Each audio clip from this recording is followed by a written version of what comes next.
Hay camino que al hombre le parece derecho, pero su fin es camino de muerte.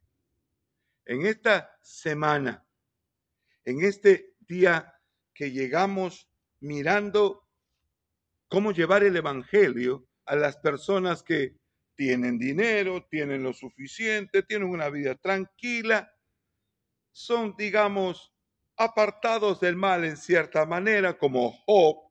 Hoy quiero llevarte a otra escena que nos permite hablar y reflexionar sobre la necesidad del llamado del evangelio. Arrepentíos o perecerás igualmente. Ayer veíamos en la vida de Job. Job era un hombre apartado del mal y la bendición que Dios le dio, porque era un hombre temeroso de Dios, íntegro. Era un hombre que temía a Dios. Era un hombre que se había apartado del mal, invocaba a Dios todos los días.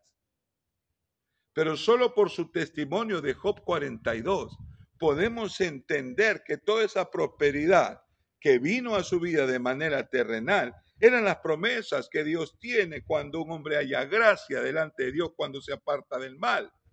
Pero necesita algo más que una bendición terrenal. Necesita la vida eterna. Y para eso el camino es el arrepentimiento. Y el testimonio de Job 42 es que él se arrepintió. Y él reconoció de que había todo lo que había hecho era de oídas. Había escuchado de un Dios que castiga la maldad y por eso se apartó de la maldad, que estaba en contra de la injusticia, por eso era un juez justo. Temía a Dios, invocaba a Dios. Pero el Señor, al revelarse a él, le mostró su condición y él pudo decir: antes de oídas te habían oído, ahora mis ojos te ven y me arrepiento. Su final es final feliz, no porque tuvo una buena muerte y una buena vida, sino porque tiene la seguridad de un buen destino. Dios le prosperó y le devolvió lo que tenía en triplicado. Tuvo no solamente una buena vida en la tierra después de toda la prueba que pasó, y toda esa prueba le ayudó a reconocer su propia condición, de que a pesar de que él no era un gran pecador, necesitaba arrepentirse. Tenía que rendirse delante del Señor y conocerlo, no de oídas, sino de manera personal. Hay caminos que al hombre le parecen derechos, pero su fin es camino de muerte. Y nosotros tenemos que tener mucho cuidado a tratar de derribar argumentos o ningunear la buena prosperidad que hayan alcanzado las fuerzas de otros. Ni tu dinero te salvará. Puede ser tú lo muy moral, pero igual necesitas arrepentimiento, si no vas a perecer igual que los corruptos. Oiga, cuidado. Oiga, cuidado. Esta no es la manera de ser compasivos y hablar a los que tienen necesidad. No es hablar con desdén acerca de sus riquezas. Aullad ricos, porque sus riquezas son nada. No es la manera que debemos usar para compartir el evangelio. Todas las advertencias que hemos dado son verdad, pero son verdad aquel que quiere justificarse y quiere de repente abrazar la palabra de Dios, pero también lo terrenal. Lo que te propongo en este día 17 es que, continuando mirando escenas que nos ayuden a reflexionar con aquellos que tienen salud, que tienen lo necesario, pero no tienen la vida eterna. Es reflexionar con ellos que lo que logran en la tierra puede ser el resultado de las bendiciones terrenales que Dios ofreció, pero las bendiciones celestiales eternas están reservadas para los que invocan su nombre, para los que se arrepienten. Te invito a mirar en este día 17 otra escena. La escena del rico y Lázaro. Esta es una escena donde Jesús no utiliza una historia diciendo el reino de los cielos es semejante a. La manera en que Jesús entra a la historia del rico y Lázaro es relatarla como el caso de una vida real. Dice en el verso 19 de Lucas 16, había un hombre rico que se vestía de púrpura y lino fino y hacía cada día banquete con esplendidez. No nos dice que es corrupto, no nos está diciendo de dónde proviene esa riqueza, solo de que era rico y usaba su riqueza. Es correcto, es justo, es su derecho hacer con su plata lo que quiere. Sí. ¿Cómo podríamos ir a la gente y demandarle que dejen todo, de que no gasten en ellos? ¿Cómo podríamos decirles simplemente a rajatabla de que ese dinero que tienen es dinero malo, es dinero ilícito, sospechoso? Hermanos, tenemos que tener mucha prudencia cuando hablemos con la gente que tiene bienes. Esta propuesta en esta semana está enfocada justamente para hablar a nuestros amigos y nuestros entornos que tienen, digamos, una moralidad, que tienen una honestidad. Las semanas pasadas hablamos de nuestra sensibilidad espiritual para hablar a los que están pasando por crisis, necesitan consuelo, necesitan una palabra de esperanza, están dolidos, están quebrados. Pero como mencionaba ayer en la canción de Marcos Vidal, ¿cómo ir a compartirle el evangelio a los que no están quebrados, a los que se sienten fuertes, sin la amenaza de decir de que su dinero no vale? Sin duda, es una verdad dicha en Santiago, pero si nosotros vamos a ser portadores de esperanza, no hablemos con desdén ni juzguemos el dinero de los que tienen. Solo aprendamos a reflexionar sobre las historias que dijo Jesús. Este hombre rico, podríamos entender de que era válidamente rico porque no nos dice acerca de las fuentes de su riqueza. Podríamos entender de que hay gente que es rica por el trabajo que ha tenido, las oportunidades que ha tenido. El rico y Lázaro creo que es un buen punto de reflexión para conversar, para leer juntos, para hablar acerca de la salvación y la necesidad de arrepentimiento en vida, porque después de la muerte no hay otra opción. En vida pueden haber grandes bendiciones y prosperidad terrenales, pero respecto a la vida eterna, eso solo lo da el Señor a aquellos que se arrepienten, que invocan su nombre y que buscan su salvación. Continuemos con el relato. Este hombre rico, que hacía con su plata banquetes, se vestía bien. Creo que es un buen resumen. Vivía bien, se vestía bien. No nos dice que su dinero tenga un origen ilícito. Solo nos dice acerca de cómo lo gastaba, que ya nos da alguna señal, pero no de la fuente de su riqueza. Ahora, en contraparte, en el 20, aparece también un mendigo. Había también un mendigo llamado Lázaro que estaba echado a la puerta de aquel lleno de llagas. Ya este cuadro nos refiere algo más del carácter de este hombre rico. Si bien es cierto, todo este dinero puede haber sido bien habido, hay algo que nos pone en el verso 20 y que nos habla de su condición. Que todo ese dinero que lo ganó, lo usó con su derecho para gastarlo en sí mismo y no en los demás. Porque tenía frente a sí, porque estaba cerca de él, un hombre mendigo que estaba echado a su puerta, cerca de él. Estaba lleno de llagas.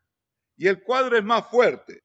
Dice que ansiaba saciarse de las migajas, de las sobras. Las sobras es lo que sobra. No es lo que te quitas de la boca para compartir, es las sobras. Nadie comparte sobras. Las sobras no se comparten porque son sobras. Y entonces nos está dejando bien claro que lo que quería Lázaro no era sino lo que le sobraba y lo anhelaba, aunque sea saciarse con eso, de las que caían de la mesa del rico. Y dice que aún los perros venían y le lamían las llagas. El cuadro que comparte el Señor Jesús es bien fuerte. Habla justamente de esa distancia y ese contraste entre la vida del que tiene frente al que no tiene. ¿Es una vida de opresión? ¿Acaso abusó el hombre rico de Lázaro? ¿Acaso su fortuna fue amasada explotando a Lázaro? No creo, no es lo que dice, por lo menos en este caso. Este hombre no fue rico por la explotación al pobre.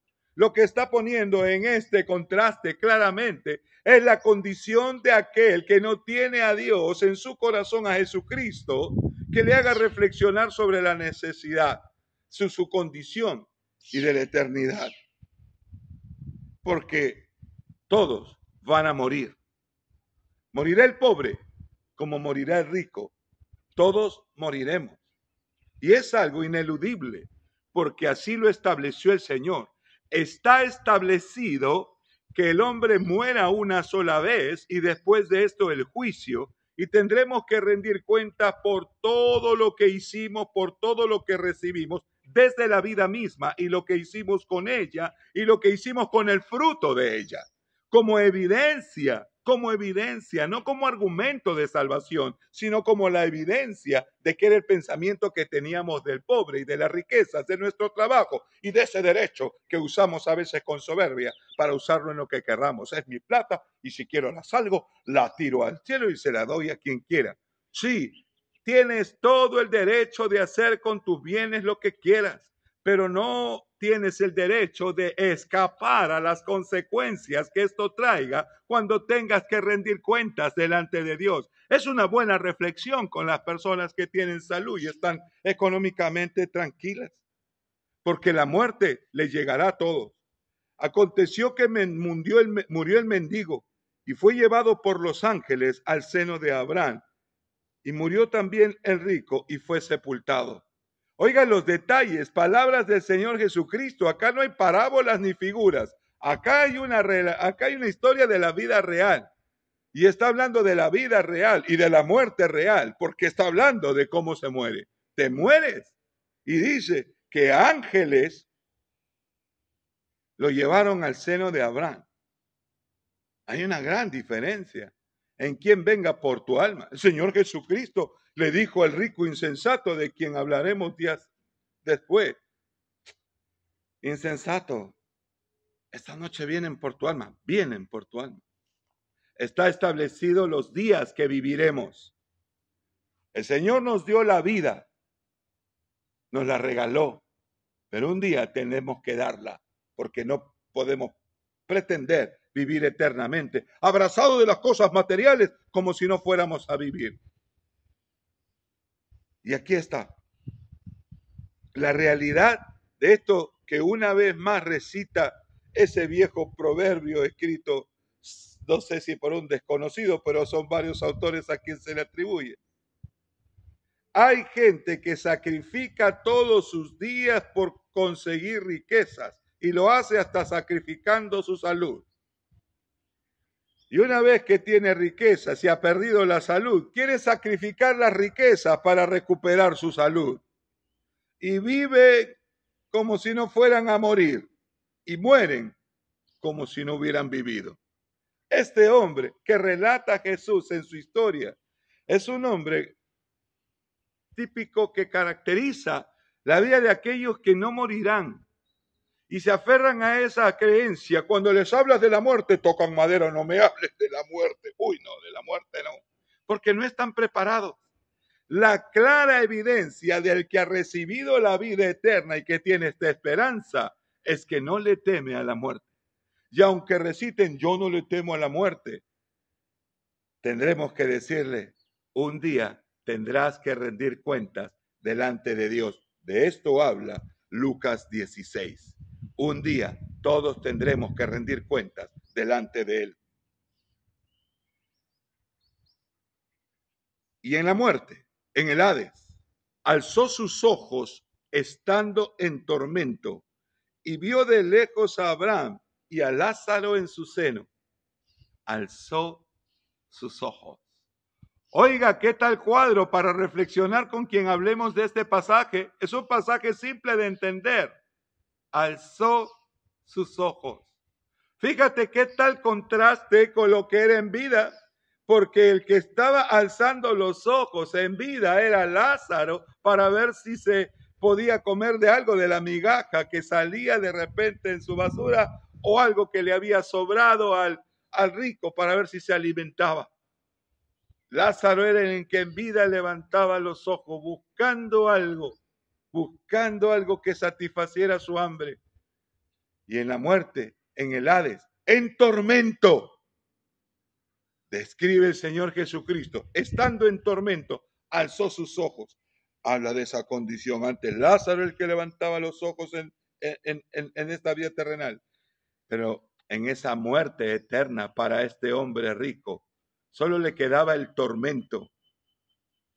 Y no solamente el tormento, sino que levantaba los ojos y se le permitió ver la condición en que Lázaro estaba. Vio a Lázaro y a Abraham en su seno. Entonces, dando voces, dijo: Padre Abraham, ten misericordia de mí. Envía a Lázaro para que me moje la punta de su dedo en agua y refresque mi lengua, porque estoy atormentado en esta llama. Qué triste condición. Tapar la muerte no significa de que no ocurrirá. Olvidar de que tendrán que rendir cuentas por sus actos en la eternidad no significa que no ocurrirá. El Señor deja Lucas 16 para ayudarnos a entender el valor de la vida y en el impacto en la eternidad y en el diálogo con los demás. Estando en tormento, clamaba ahora: Lázaro estaba bien, Lázaro estaba consolado. Él tenía tormento y está anhelando ya no solo migajas, ya no eran las migajas de Lázaro que anhelaba para satisfacer su hambre. Era el hombre rico que quería, aunque sea una gota de la punta de su dedo. Qué fuerte este contraste que hace en la eternidad el Señor Jesús.